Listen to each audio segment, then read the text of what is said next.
Donc on va étudier aujourd'hui le Daf Kuf Lamed Bet. On prend au premier mot du Daf. Baï Rava. Rava il va parler en fait de la halakha que Shmuel il a dit dans le Daf d'avant, que le mourant qui inscrit tous ses biens sur le nom de sa femme, c'est-à-dire il écrit qu'il va donner tous ses biens à sa femme.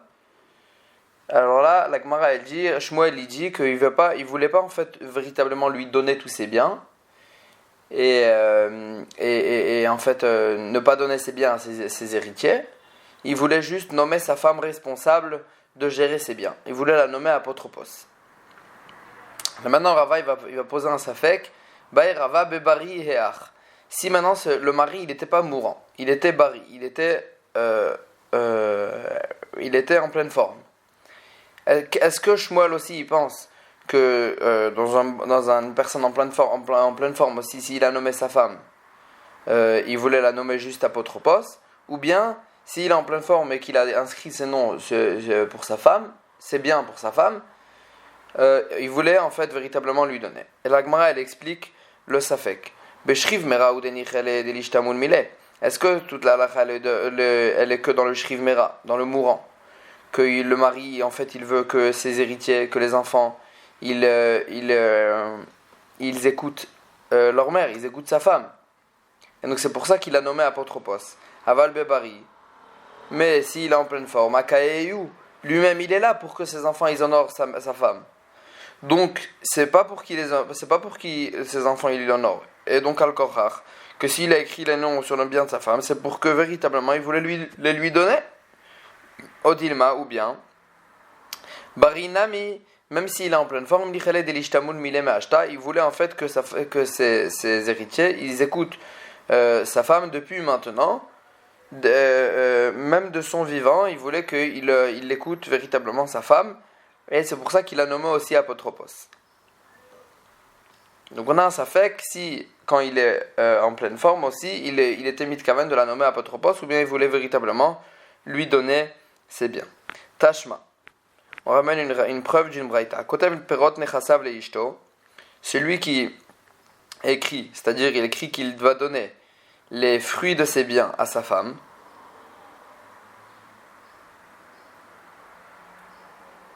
Or, on sait très bien que normalement la femme, elle prend sa ktuva des karkaot qui appartiennent à son mari, des biens immobiliers qui appartiennent à son mari. Alors là, Gemara elle dit, le fait qu'il lui a donné les fruits de ses biens, elle peut encore Gova Ktuvata Minakarka, elle peut encore prendre sa Ktuba. Elle peut encore prendre sa Ktuba, donc à la mort de son mari, Minakarka, des biens immobiliers, même si le mari lui a donné les fruits de ses biens. Maintenant, la Gemara elle dit les Mertal et Shalish ou Ravia.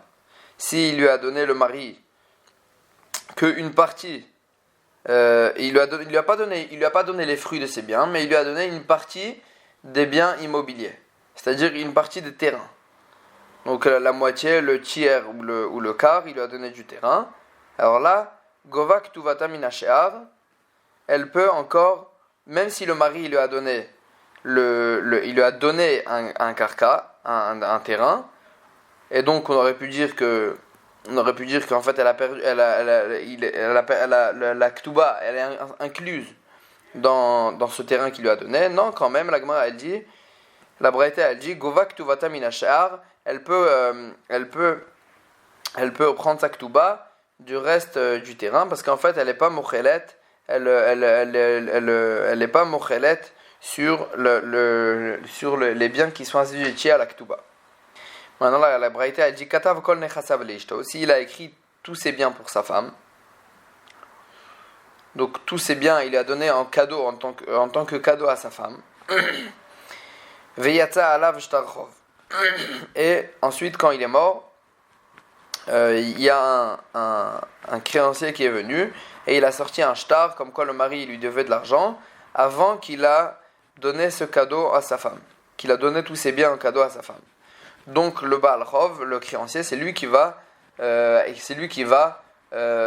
prendre ses biens en tant que Baal Chov. Mais d'un autre côté, la Ktuba de la femme, elle passe avant le créancier. Donc si on s'intéresse à l'aktuba, c'est la femme qui passe avant le créancier.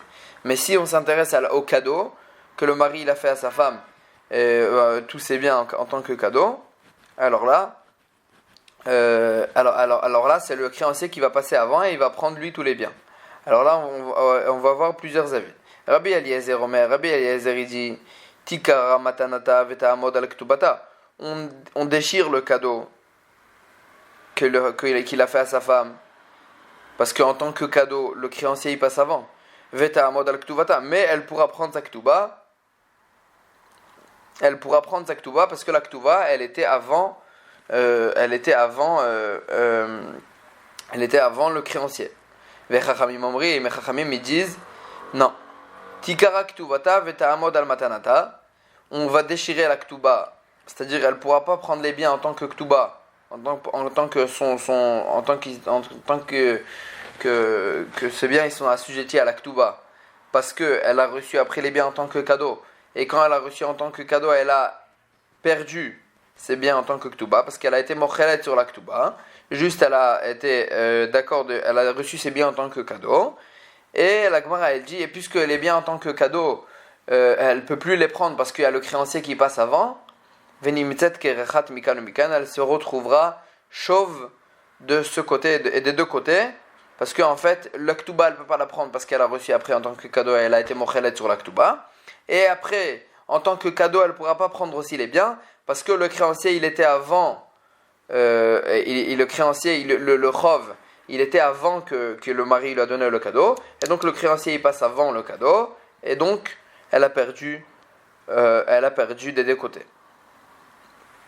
Ve'amar Rabbi Yehuda hanachtom, et Rabbi Yehuda hanachtom il dit effectivement maaseh ve'ira davar bebat achoti, il y a eu une histoire, et c'est cette chose là, et ce cas là il s'est arrivé bebat achoti, avec la fille de ma sœur Kala, et c'était aussi ma belle-fille, c'est-à-dire elle était mariée avec son fils. Ubama c'est l'ifnei chachamim, et cette histoire, et donc on parlait aussi d'un cas pareil qu'il lui a donné en tant que cadeau, et il est venu un créancier, etc.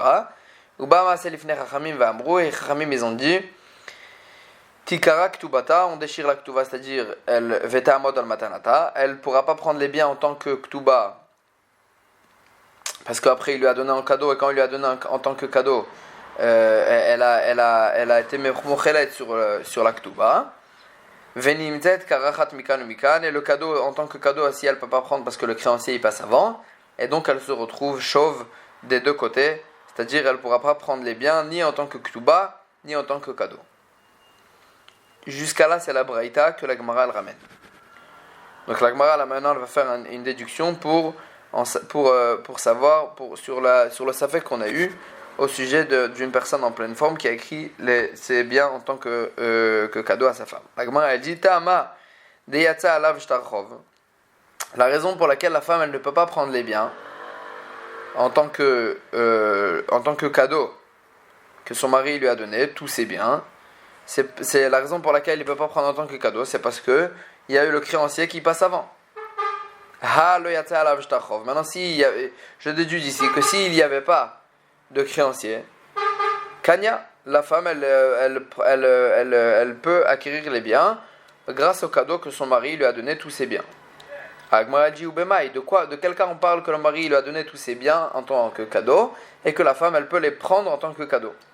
Il est ma beshriv merasi, c'était le mari, il était mourant.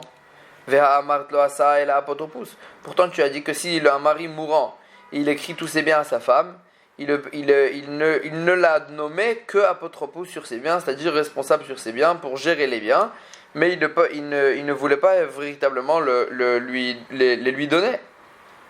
Donc comment tu peux dire que dans ce cas-là, s'il n'y a pas de créancier, la femme elle peut prendre les biens en tant que cadeau et la lave bebari? Donc c'est sûr que la Braïta elle parle du mari, que le mari il n'était pas mourant, le mari il était en pleine forme et il a écrit ses biens à sa femme, et on voit d'ici que s'il était en pleine forme, alors là la matana c'est une véritable matana, il ne voulait pas juste la nommer apotropos, et donc c'est pour ça que s'il n'y a pas de Baal Chov, s'il n'y a pas de créancier, alors là la femme elle peut prendre les biens en tant que cadeau. Donc c'est une preuve, ça fait qu'on a eu. La Gemara elle dit Léolam Beshriv Mera. La Gemara elle dit Léolam, moi je veux te dire que la Braïta elle parle d'un mourant.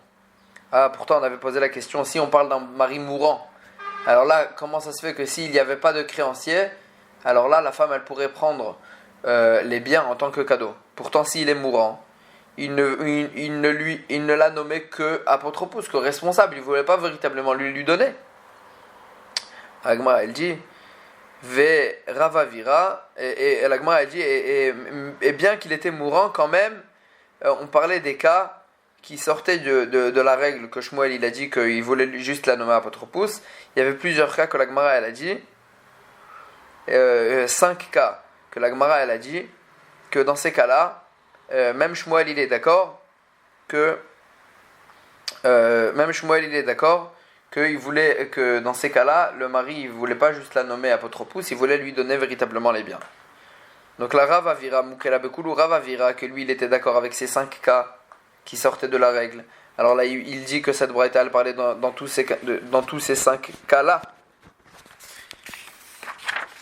Ve Ravina, et Ravina qui n'était pas d'accord avec tous ces 5 cas-là, il va dire que cette braïta elle parlait que Beishto Arusa, Veishto Grusha, que dans sa femme qui était que Arusa, elle était que fiancée, Veishto Grusha, ou bien sa femme qui l'a divorcée, que dans ces deux cas-là, Ravina il est d'accord que quand il a nommé apotropos, que là il a aucun inyan que de la nommer apotropos pour que ses enfants il l'honore, parce qu'il a aucun inyan qui l'honore, pour que ses héritiers il l'honorent, parce qu'il a aucun inyan qui l'honore. Dans ces cas-là, il voulait véritablement les lui donner entièrement à sa femme, et c'est dans ces cas-là que la Braïta elle parle, et que c'est la raison pour laquelle que s'il n'y avait pas de créancier, alors là la femme elle pourrait prendre ses biens en tant que cadeau.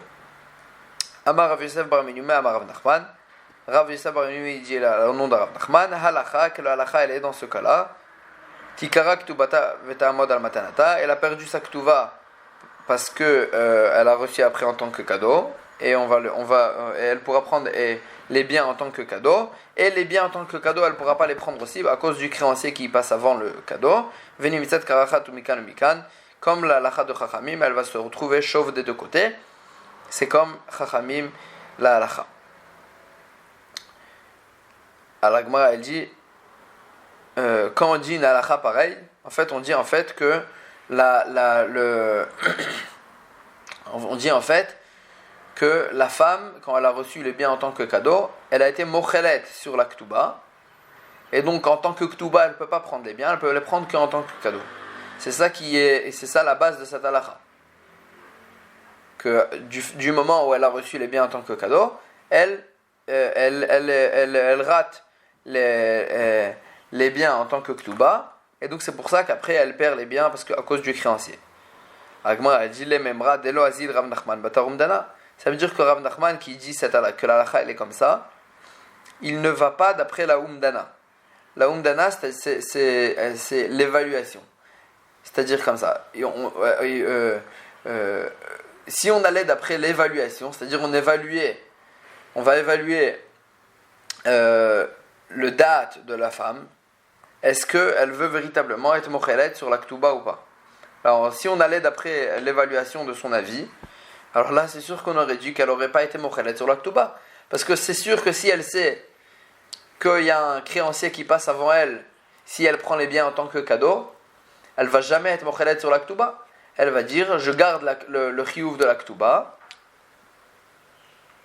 et comme ça je vais passer avant le créancier.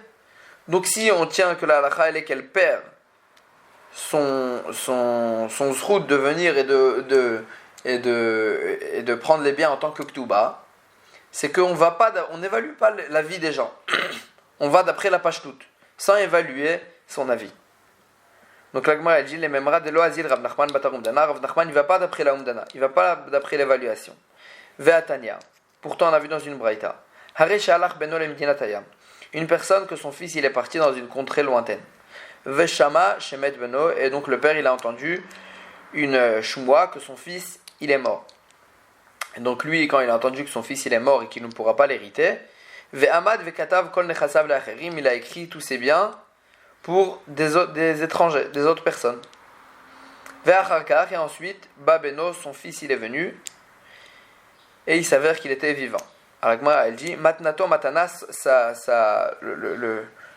matana qu'il a donné aux étrangers, ce cadeau qu'il a donné aux étrangers, il est valable, et son fils, il a perdu l'héritage.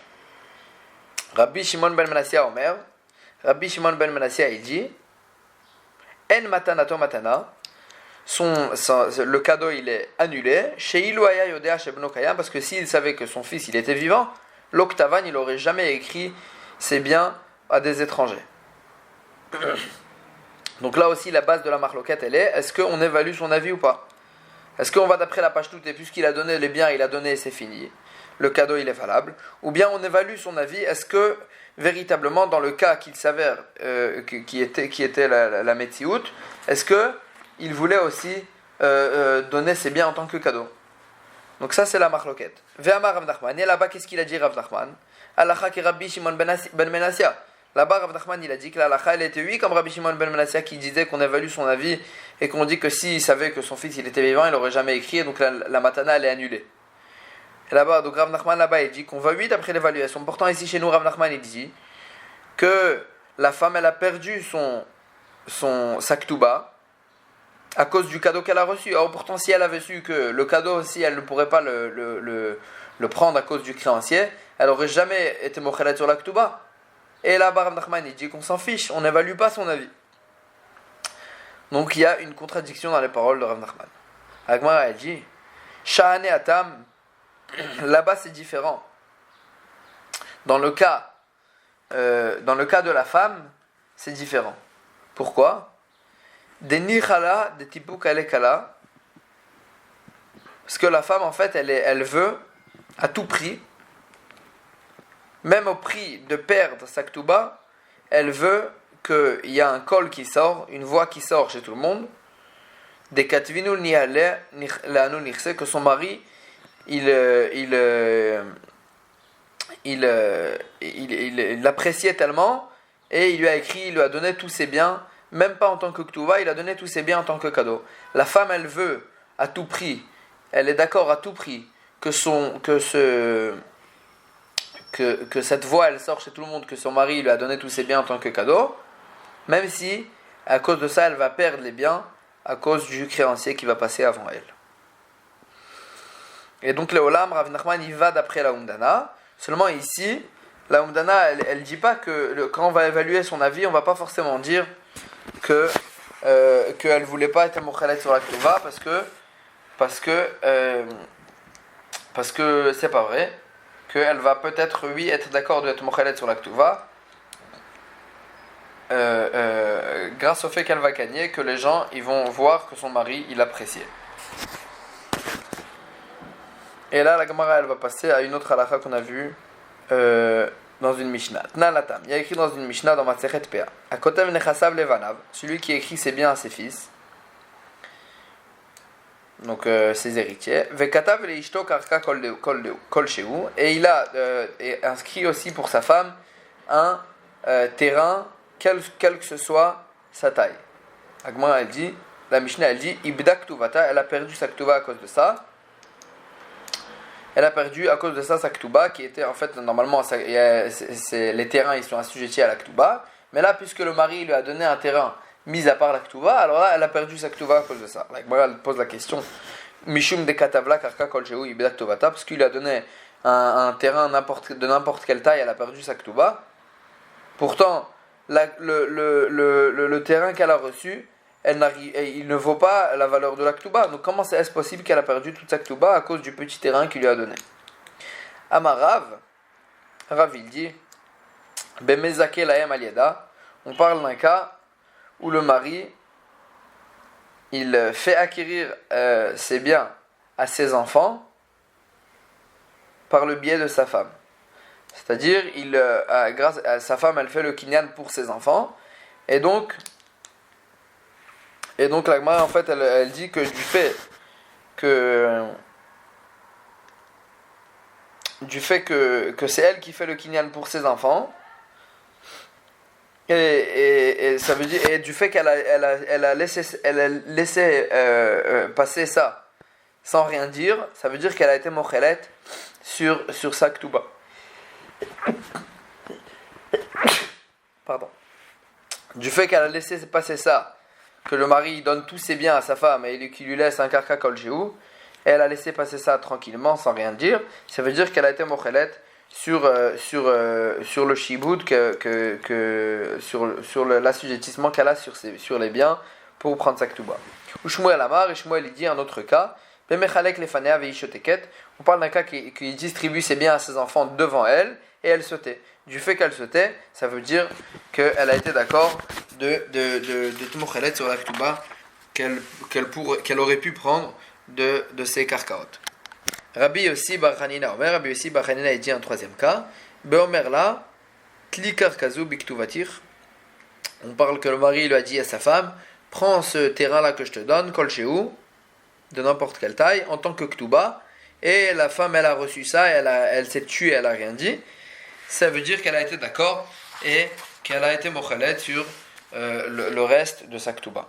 La Gemara elle continue et elle explique Umikule ktuva shanukan, c'est une kula qu'on a vu dans la halachot de ktuva, que des choses comme ça, que ces trois cas-là, des choses comme ça, déjà ça suffit pour dire que la femme elle a été mochelet et que le mari il sera pas tour de donner la ktuva depuis ce moment-là.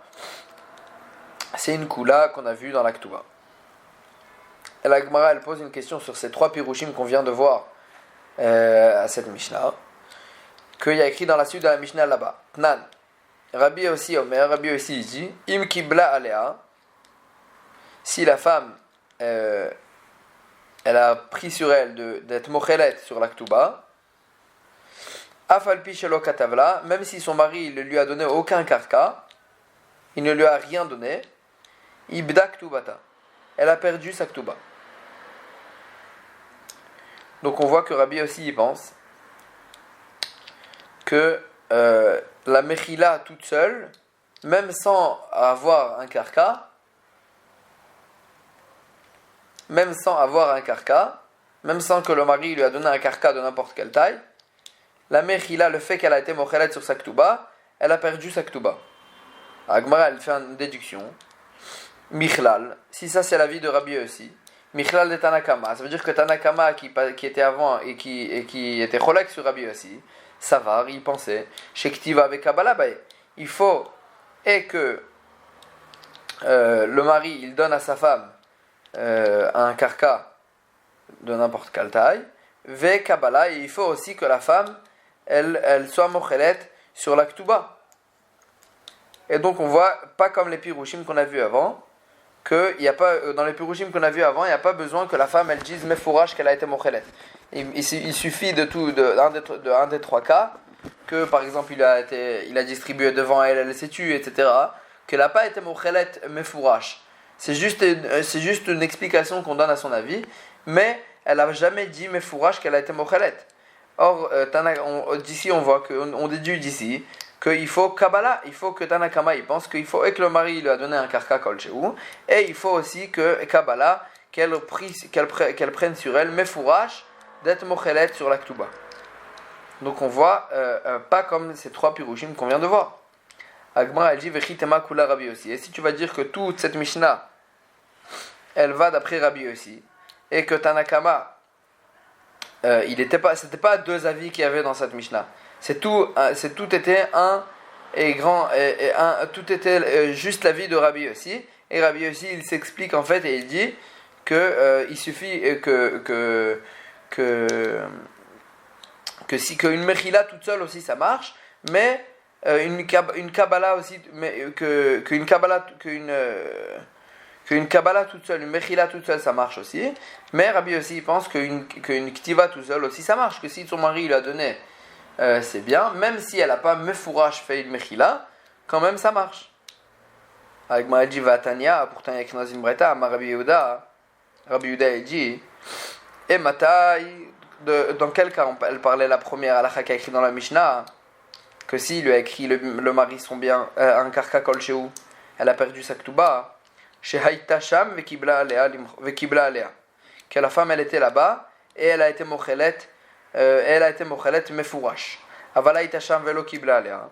Mais si elle était là-bas et elle n'a pas pris sur elle d'être mochelet, c'est-à-dire elle s'est juste tue, elle n'a rien dit, ou bien kibla alea velo haitasham, ou bien elle a été mochelet, mais elle n'était pas là-bas au moment où le mari il a distribué les biens à ses enfants, lo ibda ktuvata, elle a pas perdu sa ktuba.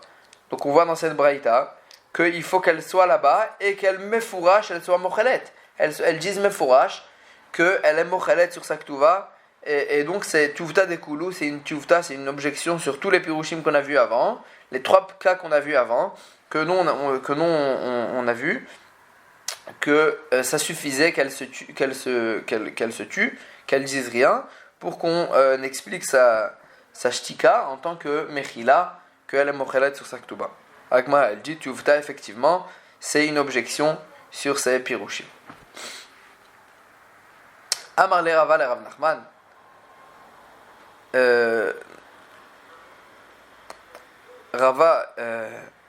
Rava il dit à Rav Nachman, Harav, donc on a l'explication de Rav qui dit que c'est sa femme qui a fait le kinyan pour les enfants. Shmuel, on a l'explication de Shmuel qui dit que le mari l'a distribué devant sa femme et elle s'est tue.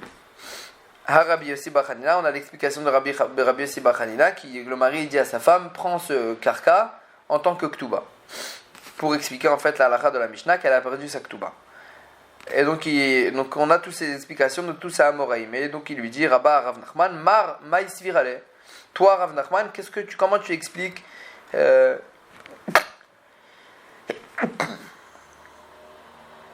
comment tu expliques cette Mishnah? Est-ce que tu es d'accord avec une des explications, ou bien tu expliques d'une 4e façon?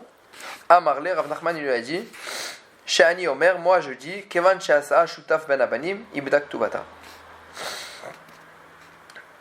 Moi j'explique du fait que le mari il l'a associé avec les enfants, avec les autres héritiers, les enfants.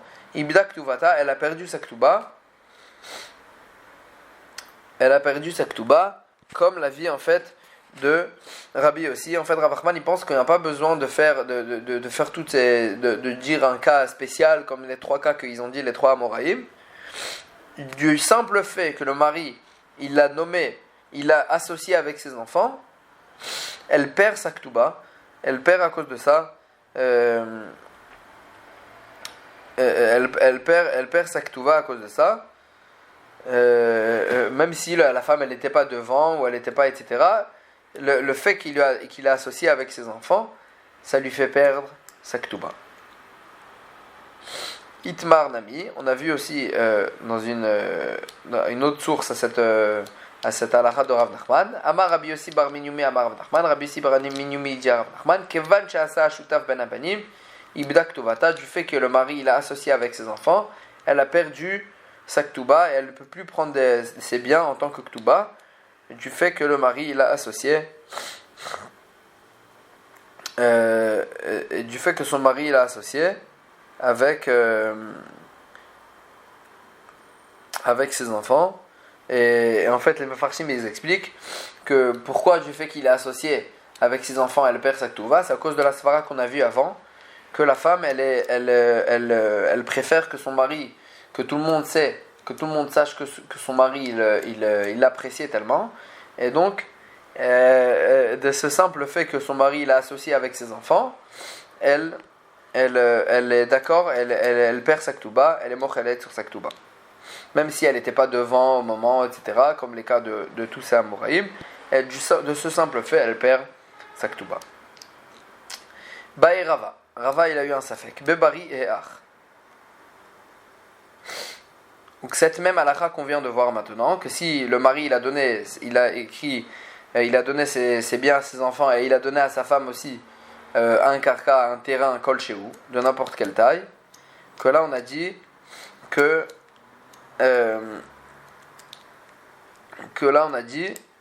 que la femme elle perd sa ktuba, elle a été mochelet sur sa ktuba.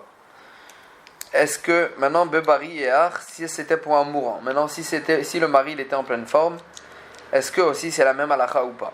Et là on explique le safek. Miamrinan, est-ce qu'on dit Beshriv mera ou deyad'a deletle? C'est que dans un shriv mera, que la femme, elle savait qu'il a pas de bien en plus. Il a tout distribué à ses enfants et à elle. Donc elle sait qu'il a plus de bien à part ça. Et donc là, elle sait qu'il n'a plus rien à part ça. Et donc elle dit, donc la Ktuba, elle ne pourra jamais la recevoir d'une autre part. Et donc elle est mochelet sur sa Ktuba. Aval bebari, mais si c'est un homme en pleine forme, on peut expliquer le fait qu'elle se tait du fait que Savra Hadarkane, elle se dit que son mari il va acheter des autres biens, des autres terrains, et de là-bas elle va prendre sa Ktuba. Et donc c'est pour ça qu'elle se tait, pas parce que en fait elle est mochelet sur sa Ktuba.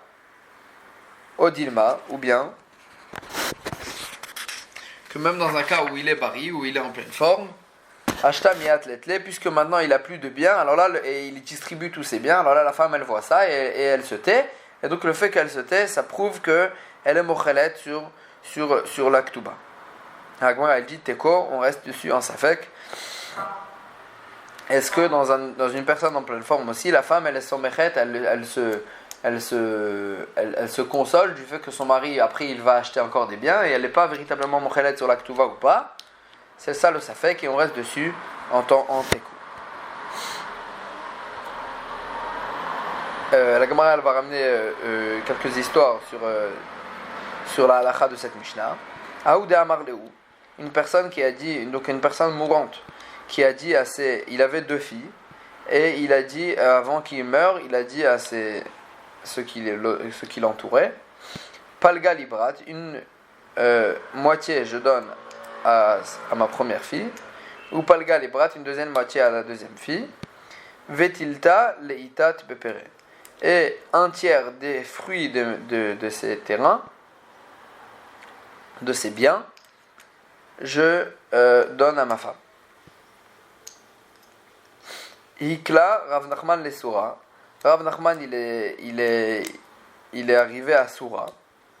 Aal Legabe Rav Chizda. Rav Chizda il est venu le rendre visite. Amarle Rav Chizda il a dit à Rav Nachman Kiai Gavna Mai. Dans un cas pareil, quelle est la halakha? Est-ce que tout ce que nous on a dit que la femme elle a perdu sa Ktuba, c'est que dans un cas où le mari lui a donné un karka, un terrain, mais ici qui lui a donné que une partie des fruits des terrains, alors là la femme elle n'a pas été mochelet sur la Ktuba, ou bien même dans un cas où le mari lui a donné les fruits de terrain,